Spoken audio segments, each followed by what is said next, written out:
don't do it, who will? If not us, then who? If not now, then when?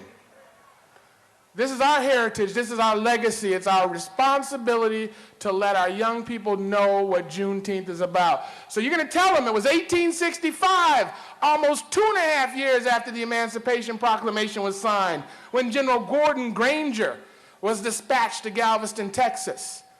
All right, he didn't go by himself. They had to send the troops with him because rumor has it that others were dispatched to spread the news. They sent the Pony Express, all right? But they ended up missing or dead. They had to send General Gordon Granger to force the Texas ranchers to free the last of the enslaved people. Now, it happened during the teen days of June, okay? So he was in northern Texas on the 13th and 14th, and he was in middle Texas on the 15th and 16th, and then he finally arrived in Galveston, Texas on the 19th of June, all right? Can we get a round of applause for Brother Gordon Granger? Whew. So now they tell me that a party started, you know. Once these enslaved human beings got their freedom, they said they partied for 30 days straight down in Texas. You believe that? I can't even get 100 folks down here to party for 2 days. Ouch. It hurts. It hurts. You know, if we always do what we've always done, we'll always get what we've always gotten. If we want something that we've never had before, we got to do something that we've never done before. All right? It's that simple. And now I get those words from Reverend A.J. McKnight, and this brother was responsible for a multi-million-dollar co-op down in Appaloosa, Louisiana. Now, if this man could do it down in Appaloosa, you think Flint would be a breeze, wouldn't you? Down in the heart of the South, if this man could do a multi-million-dollar cooperative, you guys know what a cooperative is, right? A cooperative is I buy a bag of 100 potatoes, and Miss Jones comes and gets 10 pounds. Mr. Johnson comes and gets 10 pounds. Miss Smith comes and gets 10 pounds. And that bag of potatoes ends up costing us 50 cents or $1 a piece. You see what I'm saying? It's cooperative economics. How many of you guys are hip to Kwanzaa and the principles of Kwanzaa, the Nguzo Saba? Well, Ujamaa is one of the principles of Kwanzaa, and we practice Ujamaa here at Juneteenth on a regular basis. How many of you guys have seen our publication here, the Juneteenth tabloid? All right, what we do is we offer individuals the opportunity to sell advertising in that publication, and they get to keep half the money. So if you got a church group, a nonprofit organization, or just yourself needs some extra cash, consider selling some ads in the Juneteenth tabloid next year. You got nothing to lose.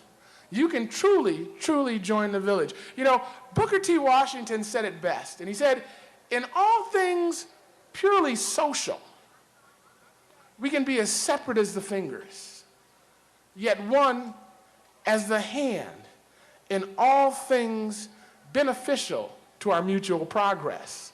And you know, what I take that to mean is I can go down to Hammer Dropper and shake my groove thing. I can hang out in New Jerusalem or Macedonia. I can go bungee jumping or hang gliding, canoeing. Those are all social things. And those are things that I should do with people that like those things. I want to hang out with canoeists when I'm canoeing. I want to hang out with bungee jumpers when I'm bungee jumping. And I want to hang out with some New Jerusalemites when I'm over in New Jerusalem. You feel me? Those are social things, okay? And we can be separate as the fingers on those issues. But when it comes to the things that are beneficial to our mutual progress, like educating our children, we need to be one like the hand. When it comes to things that are beneficial to our mutual progress, like cooperative economics, we need to be one like the hand, all right? I need to give you guys a charge this evening, and I really hope you take it to heart. I need you to make it your mission to seek out African-American entrepreneurs in Flint and try to throw your money at them, all right? What I've been told is that the The black dollar leaves the African American community so fast that it barely, the ink doesn't even get to dry, okay? Our Jewish counterparts, a dollar in their community passes into 7 hands before it leaves. So Ralph is buying from George, and George is buying from Mary, and Mary's buying from Bob, and Bob is buying from Greg, and Greg is buying from Ralph, and then they go to Kessel's. Do you feel me? Life is good.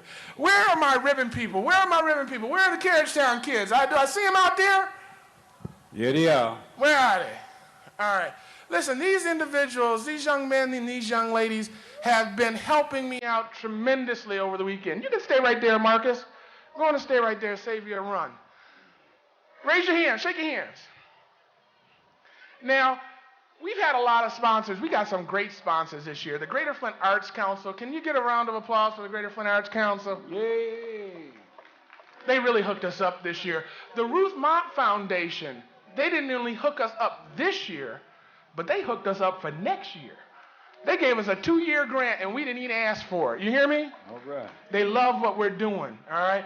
Health Plus hooked us up. The Flint Journal hooked us up. We even had a lot of local politicians, all of the city council, hooked us up. They all supported this event, believe it or not, in light of recent events.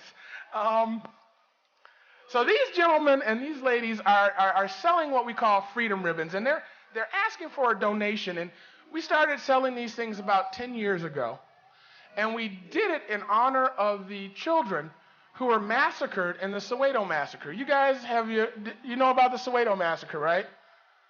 South Africa, 1976, I believe it was. Thousands of students were protesting the apartheid government and their racist regime. And they sent the government in and just massacred them. You guys know what a massacre is, right? You know what a massacre is, right? Okay. So in their honor, because if it wasn't for them, South Africa probably wouldn't be free now, all right? So in their honor, we sell freedom ribbons. We ask for a donation. It could be 50 cents or $1. You can give them $5, $10. But I warn you, if you give them a $20 bill, they're probably going to go home with you.